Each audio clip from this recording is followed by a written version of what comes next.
Hello student, welcome back to my channel. आज हम class 12th chemistry में haloalkane haloarene से Wurtz reaction को समझने जा रहे हैं। वुड्स रिएक्शन एक कपलिंग टाइप रिएक्शन है in which two alkyl halides react with sodium metal in the presence of dry ether to form high symmetrical alkene. अगर इसका हम जनरल रिएक्शन लिखें तो यहाँ पे टू एल्किल हैलाइड्स लेंगे जिनकी हम सोडियम मेटल से रिएक्शन कराएंगे। तो रिएक्शन समझ में आए इसलिए एल्किल हैलाइड्स को कुछ इस तरीके से अरेंज करेंगे। इस रिएक्शन को एनहाइड्रस कंडीशन चाहिए, इसलिए यहाँ पे हम ड्राई ईथर लेते हैं because sodium is too reactive for the moisture which is present in the atmosphere. So हम यहाँ पे ड्राई ईथर लेंगे। देन यहाँ से हम NaX को बाहर करेंगे। दिख रहा है यहाँ पे 2x एटम्स हैं, तो यहाँ पे हम 2Na लेंगे for the removal of 2NaX। Then ये जो R है इस connect with this R, it forms alkene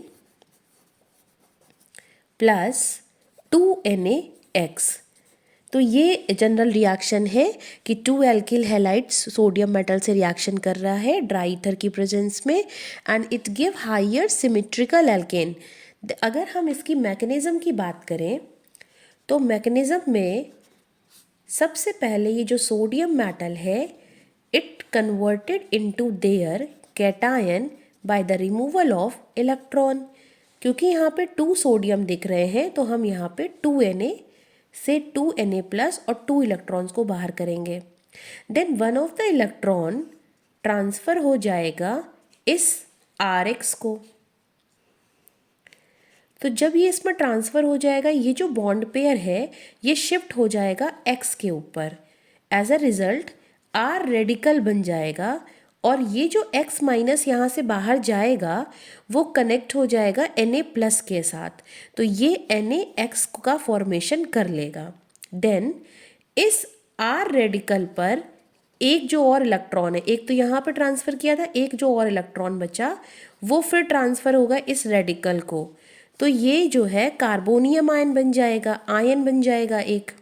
then ये जो कार्बोनियम आयन है ये Rx, क्योंकि यहाँ पे 2 मॉलिक्यूल्स लिए थे, 2 मोल्स लिए थे, तो एक पर ये दिखाया गया और अब ये दूसरा R हो जाएगा। तो यहाँ पर अटैक करेंगे बिकॉज ये पोलर बॉन्ड रहता है और R जो है पार्शियल पॉजिटिव होगा तो ये निगेटिव आसानी से इस पर अटैक कर देगा और ये जो बॉन्ड पेयर है ये X पर शिफ्ट हो जाएगा।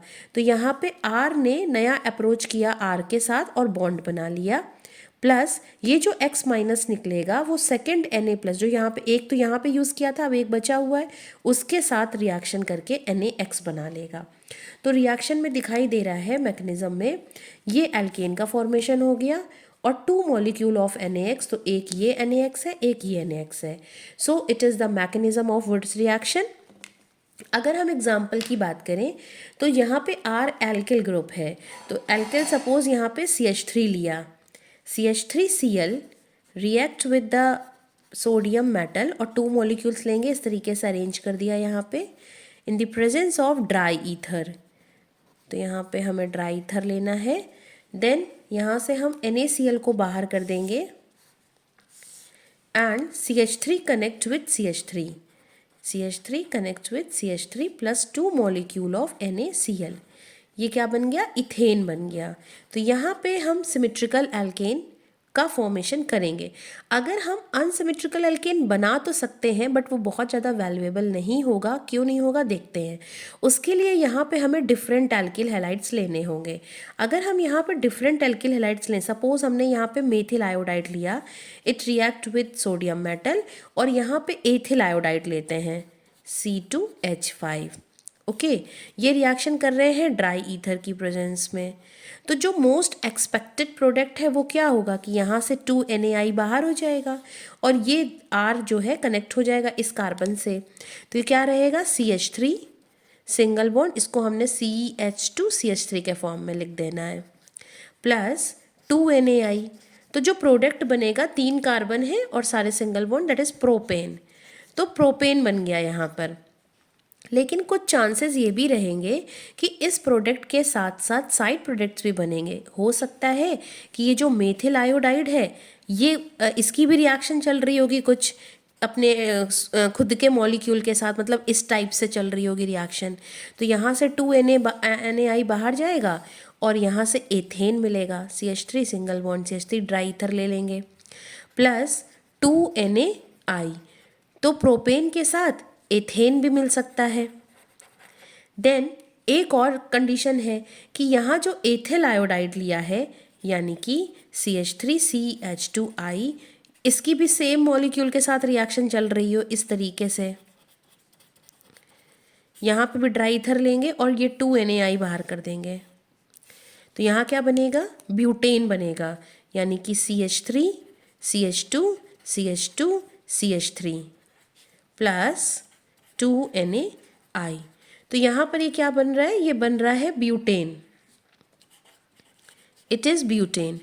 तो अगर हमने यहाँ पे डिफरेंट एल्किल हैलाइड्स लिए तो ये जो है बहुत सारे प्रोडक्ट्स, यहाँ पे 3 प्रोडक्ट्स तो यहीं पे मिल रहे हैं। तो ये प्रोडक्ट्स जो मिल रहे हैं इनको हम फ्रैक्शनल डिस्टिलेशन से सेपरेट भी नहीं कर पाएंगे बिकॉज इनके बॉइलिंग पॉइंट में बहुत ज़्यादा डिफरेंस नहीं है। सो यहाँ पे अनसिमेट्रिकल एल्केन्स का फॉर्मेशन हम नहीं करेंगे। दूसरी चीज़ है, एक और लिमिटेशन है कि मीथेन का फॉर्मेशन यहाँ से नहीं होगा। देन जो नेक्स्ट जो है, जो 3 डिग्री एल्किल हैलाइड्स हैं, 3 डिग्री एल्किल हैलाइड्स, वो भी ये रिएक्शन नहीं करते। एक तो स्टेरिक हिंड्रेंस काम करने लग जाता है और दूसरा उसकी वजह से एलिमिनेशन रिएक्शन प्रेफर करते हैं, एलिमिनेशन रिएक्शन। और एलिमिनेशन रिएक्शन से जो प्रोडक्ट बनता है वो एल्कीन बनता है, एल्केन नहीं बनता है। सो ये इसके कुछ ड्रॉबैक्स हैं कि मीथेन नहीं बना पाएंगे और 3 डिग्री एल्किल हैलाइड ये रिएक्शन नहीं देते हैं, एनहाइड्रस कंडीशन चाहिए रहती है और अनसिमेट्रिकल एल्केन्स का फॉर्मेशन भी नहीं कर पाएंगे। आई होप आपको ये वीडियो अच्छा लगा होगा। Thank you for watching.